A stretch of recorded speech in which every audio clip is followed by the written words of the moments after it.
Assalamualaikum warahmatullahi wabarakatuh. Halo semuanya, perkenalkan nama saya Gadis Eka Salsabila dengan NIM 12513200169 dari kelas 1A jurusan Manajemen Dakwah, Fakultas Dakwah dan Ilmu Komunikasi. Pada video UAS pengantar sosiologi ini, saya akan membahas salah satu topik penting dalam memahami sosiologi sebagai sebuah ilmu, yaitu metodologi dalam sosiologi yang terdiri dari 3 bagian utama: ontologi, epistemologi, dan aksiologi. Ketiga aspek ini sebenarnya membantu kita memahami sosiologi secara lebih utuh, mulai dari apa yang dikaji, bagaimana pengetahuan itu diperoleh, sampai untuk apa ilmu tersebut digunakan. Kita mulai dari ontologi. Ontologi itu berkaitan dengan apa yang menjadi objek kajian dari suatu ilmu. Jadi, kalau diibaratkan, ontologi itu menjawab pertanyaan, ilmu ini sebenarnya mempelajari apa sih?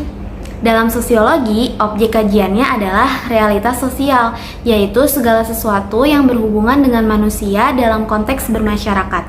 Secara ontologis, sosiologi mengamati bagaimana orang berinteraksi, bagaimana kelompok terbentuk, bagaimana nilai dan norma bekerja, bagaimana lembaga sosial seperti keluarga, sekolah, atau pemerintah menjalankan fungsinya masing-masing, dan bagaimana perubahan sosial bisa terjadi dari waktu ke waktu. Yang membuat sosiologi menarik adalah karena ia melihat masyarakat bukan hanya sebagai kumpulan individu, tetapi sebagai sistem yang kompleks dan saling terhubung. Contohnya, ketika ada fenomena seperti perundungan, pergeseran budaya digital, atau meningkatnya individualisme, sosiologi tidak hanya melihat perilakunya saja, tetapi juga faktor-faktor yang membentuknya, misalnya lingkungan, struktur sosial, budaya, hingga tekanan kelompok. Selanjutnya, kita masuk ke epistemologi, yaitu cara sosiologi memperoleh pengetahuannya. Kalau ontologi menjawab apa, maka epistemologi menjawab bagaimana. Sebagai ilmu, sosiologi tidak boleh hanya menebak atau berasumsi. Untuk memahami masyarakat, sosiologi menggunakan metode ilmiah. Nah, di sini ada 2 pendekatan besar yang paling dikenal. Yang pertama adalah pendekatan positivistik. Pendekatan ini terinspirasi dari ilmu-ilmu alam dan dikembangkan oleh tokoh seperti Emile Durkheim. Pendekatan ini menganggap bahwa fenomena sosial bisa diukur, diamati, dan dijelaskan melalui data yang objektif. Misalnya, berapa banyak kasus bullying terjadi, faktor apa yang paling dominan, atau pola perilaku seperti apa yang muncul dari data. Nah, yang kedua adalah pendekatan interpretatif. Pendekatan ini dikembangkan oleh Max Weber. Fokusnya adalah pada pemahaman makna di balik tindakan manusia, karena tidak semua hal dalam masyarakat bisa diukur dengan angka. Misalnya, ketika seseorang membuli temannya, kita tidak hanya menganalisis angkanya, tetapi juga memahami motif, apakah ada tekanan kelompok, masalah pribadi, atau budaya lingkungan yang mendukung tindakan itu. Dari 2 pendekatan ini, lahirlah 2 metode penelitian yang paling sering dipakai. Yang pertama yaitu metode kuantitatif, seperti survei, grafik, statistik, dan data numerik. Yang kedua yaitu metode kualitatif, seperti wawancara mendalam, observasi partisipatif, dan studi kasus. Keduanya saling melengkapi. Kuantitatif memberikan gambaran besar, sedangkan kualitatif memberi pemahaman mendalam.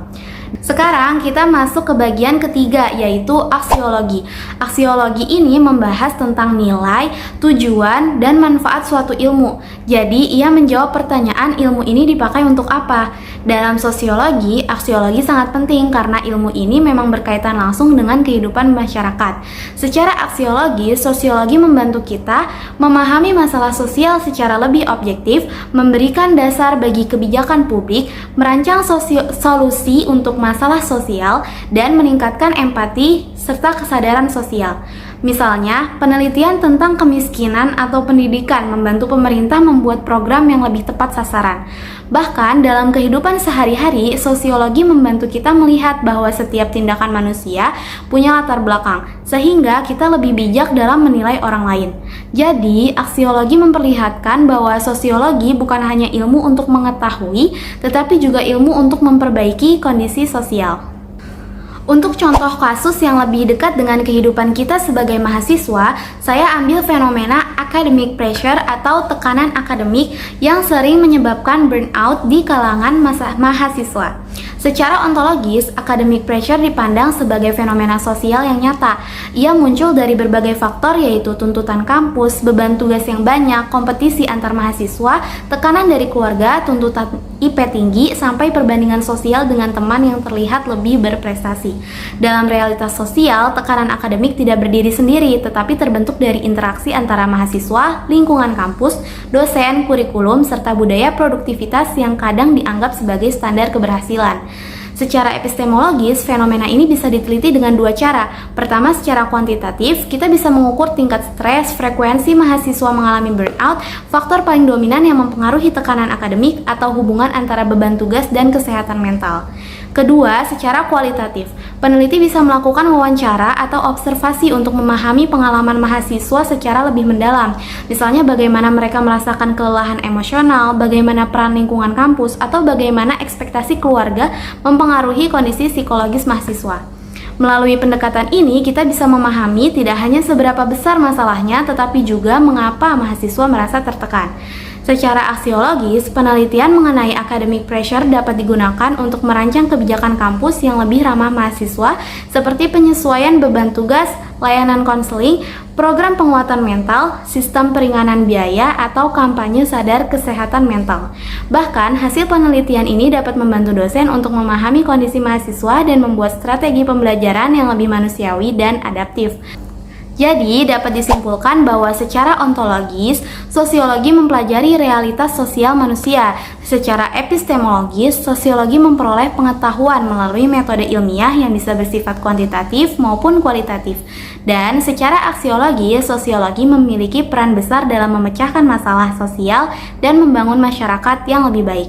Terima kasih sudah menonton. Wassalamualaikum warahmatullahi wabarakatuh.